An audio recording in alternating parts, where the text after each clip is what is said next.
Okay, so look, before we dive in, I need to give you some context. I couldn't say I was waiting for Battlefield 6 like crazy, mostly because of all the negative talk surrounding its predecessor, Battlefield 2042. I personally have not even played 2042. In fact, I haven't seriously played a Battlefield game since probably Hardline or Battlefield 1, so I can't judge 2042 from first-hand experience. From the videos I saw, it didn't look terrible to me, but the sheer volume of community backlash was impossible to ignore. If you look at my channel, I'm usually like a Destiny tuner or saving the galaxy from bugs and commie robots and helldivers. But then the early access for this new Battlefield started, and watching people play it got me seriously riled up. It took me back to the good old days of 2011 and 2013. I used to play so much Battlefield 3 and 4.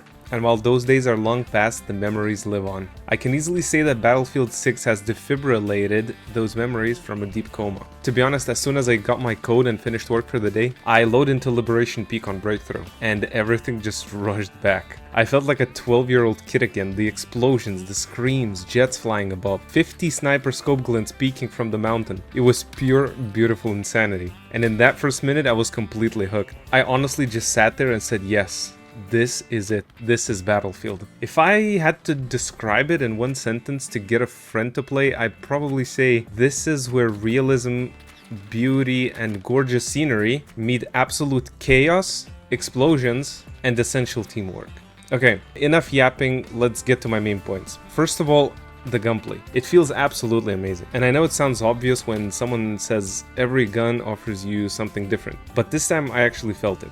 The sound design, the kick, the visual feedback, it's all there. Now, about the people crying online that there's no recoil and it's too easy, honestly they must have nothing better to do. I think I played the sniper rifle the most and it feels incredible. There is, however, one flaw I noticed. The sniper scope glint is a little bit too much. I mean, if you do not focus on it at all, you can clearly see that someone is aiming at you from across the map. I think it could be toned down just a little bit, but that's a minor tweak. Apart from that, the recon class felt really good, but overall, the guns feel awesome and the recoil is tuned perfectly in my opinion. We'll obviously see more guns in the full game, but for a beta, this is a fantastic start. Alright, let's talk movement. The first thing I noticed is that there's no slide cancelling or whatever that crazy stuff is in Call of Duty. The movement is simplistic but realistic. I'm not sure if this was in 2042, but I love the fact that you can run like you would in a real combat scenario, with your torso bent forwards trying to minimize your silhouette. I absolutely adored this in Hell Let Loose if you've ever played that game, and it adds so much realism. You can just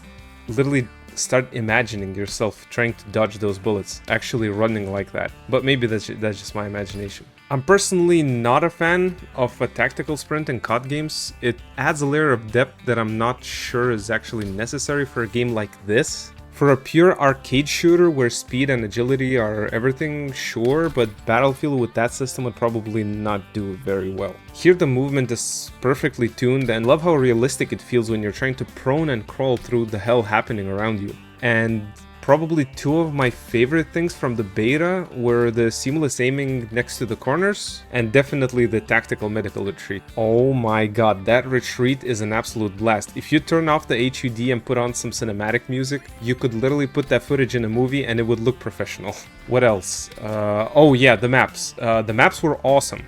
Liberation Peak was an absolute hell to play in Breakthrough, as I said, but that's fine. Every map should feel different and push different playstyles. So even though peeking over a rock and seeing 50 scope glints was scary as hell, it was also fun. Both sides had snipers and the best ones won. That's fine, of course. If every map was like that, it would probably be a problem. But it's just one map and really just one specific game mode. Conquest and Dominion, or Domination, barely had this issue. I know a lot of people complained, but come on, it's fun. I just try to embrace it and play around it, and it becomes super fun. And to be honest, that last capture point on Liberation Peak was peak fun. The enemies trying to swarm you, them having the disadvantage while climbing the mountain, it felt amazing.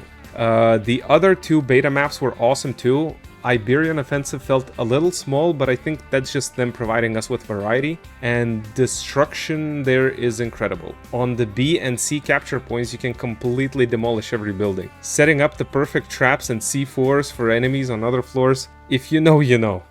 Siege of Cairo fits all game modes pretty well. I heard a few people complain that Conquest on that map was rough and they didn't have enough space, but I personally didn't see this problem. Yes, it was smaller, but it felt pretty decent to me.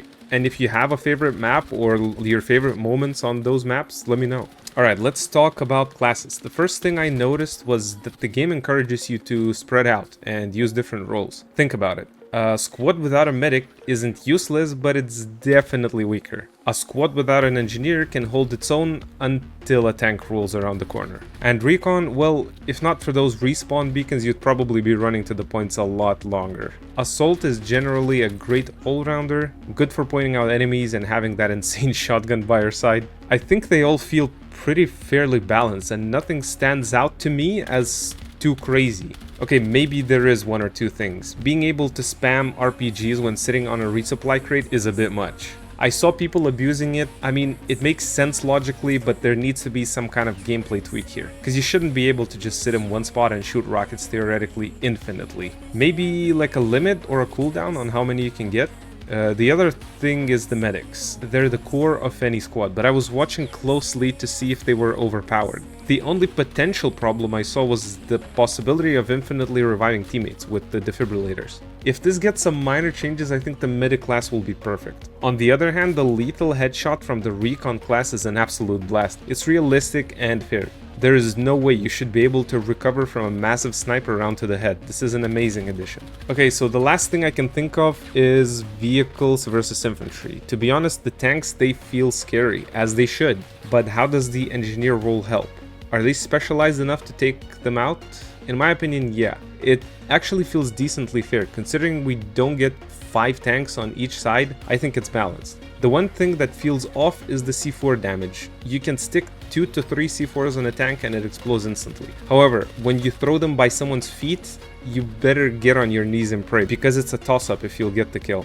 I'm joking, of course, but we can't say it's not an issue. If they tweak the damage numbers for consistency, I think it'll be very good. Now, if we talk about helicopters and jets, I haven't had my turn on these toys, but as far as I saw from the ground, they also feel pretty decently balanced. It doesn't feel like you're completely underpowered and need to rage quit because of some dude who was in the Air Force and now flies a jet for fun in Battlefield. They feel okay.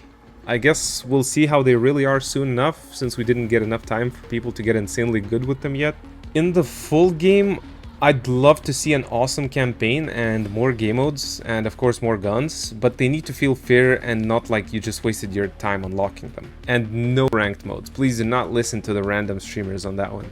And look, I heard some rumors about a battle royale. Well, if it's a standalone game mode where sweats can express their anger based on unfulfilling childhood, fine by me, have at it. Just do not ruin what's already planned and keep the Battlefield soul alive. To be honest, my biggest fear with BF6 was that it was going to be too similar to 2042. As I said, I haven't played it and I probably shouldn't have listened to all the bad media talk, but there were way too many people trashing it. I felt like if 2042 was so hated, I didn't want this one to follow that path. I think most of us veterans just wanted a true Battlefield experience, and with this beta, I think we truly got it. Apart from all the bugs that everyone encountered, glitches, random crashes, the core is very, very solid. If DICE, Criterion and the other two teams listen to their players, this will become a major hit. But honestly, what do you think? Am I just high on nostalgia, or did this beta actually bring back those classic Battlefield feelings for you too? Let me know everything down in the comments. And if you like this video format, let me know. I'll make sure to improve on it next time and possibly make something even better. I'll see you in the next one.